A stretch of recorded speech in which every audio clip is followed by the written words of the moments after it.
Hello everyone, welcome to English Nexus Online Institute. I hope that you all are doing well. So today we will talk about keep on. आज हम keep on के बारे में बात करेंगे, लेकिन उससे पहले एक मैं आपसे confusion दूर करना चाह रही हूँ आप लोगों की. Sometimes, not usually actually we say like this कि keep working hard, keep cooking, okay, keep singing मतलब कोई चीज़ करते रहने के लिए ये चीज़ जारी रखो भाई, पढ़ना जारी रखो, keep reading, keep studying, cooking करते रहो, keep cooking.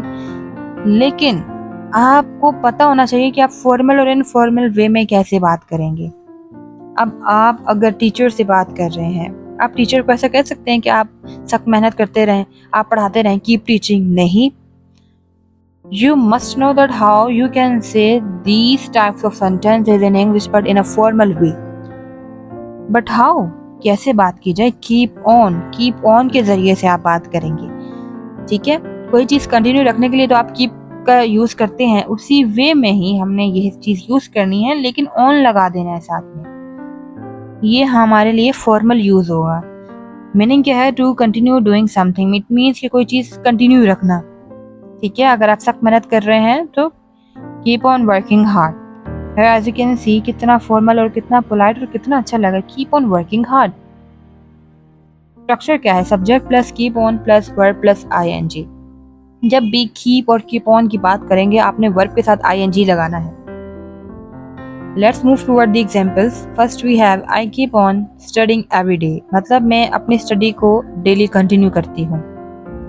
She keeps on talking in class. मतलब कि वो क्लास में बोलती रहती है, बोलने को कंटिन्यू रखती है. They keep on working hard. मतलब कि ये सख्त मेहनत करते हैं. ठीक है. He keeps on calling me. It means ये हम यहाँ पर प्रेजेंट में बात कर रहे हैं, indefinite में. डेफिनेटली we must know कि he, she, it और any single name के साथ s लगाते हैं. तो keep हमारे पास यहाँ पर क्या है? यहाँ बेसिकली हमारे पास keep है verb.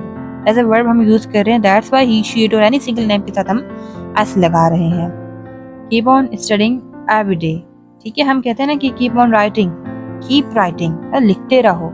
अब टीचर को तो नहीं कह सकते, अपने एल्डर को तो नहीं कह सकते, या वो जो आपके लिए रिस्पेक्टेड पर्सन है आप उनको ऐसा नहीं कह सकते कि keep writing. No, keep on writing. It means कि राइटिंग करते रहें. कीप ऑन कुकिंग, कुकिंग करते रहें. एज यू कैन सी कि कितना पोलाइट, कितना अच्छा लग रहा है. Keep on reading. ठीक है, keep on passing the exams, keep on teaching, keep on studying hard. ठीक है. एंड अब अगर मैं कहूँ कि मोबाइल यूज करते रहें, keep on using the mobile. ठीक है. एज यू कैन सी के हाउ इट इज पोलाइट. ठीक है, how polite it is we can see. मतलब किस तरह से कितना पोलाइट है, कितना अच्छा लग रहा है. Keep on studying every day. मतलब रोज पढ़ते रहो. I keep on studying every day. मैं रोज पढ़ती हूँ, पढ़ती रहती हूँ. ठीक है. I hope that you are getting the point that how we can use keep on. और जब हमने फॉर्मल कोई बात करनी हो तो हम कीप ऑन की बात करेंगे. लेकिन जब अगर किसी फ्रेंड से बात करते हैं तो हम ऐसे हाँ, keep working hard, keep writing, keep reading, keep driving, you are doing good.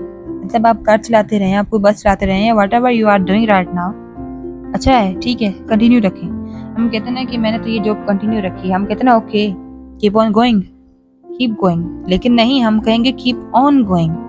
Keep on का लगाना बहुत ज़रूरी है, अगले पर्सन के लिए अच्छा इम्पैक्ट पड़ता है.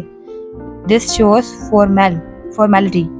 ठीक है, मीन टू से कि हमें फॉर्मेलिटी वहाँ यूज़ करनी पड़ती है जहाँ पर हम देखते हैं कि आगे पोजीशन क्या है, रिस्पेक्टेड पर्सन से बात कर.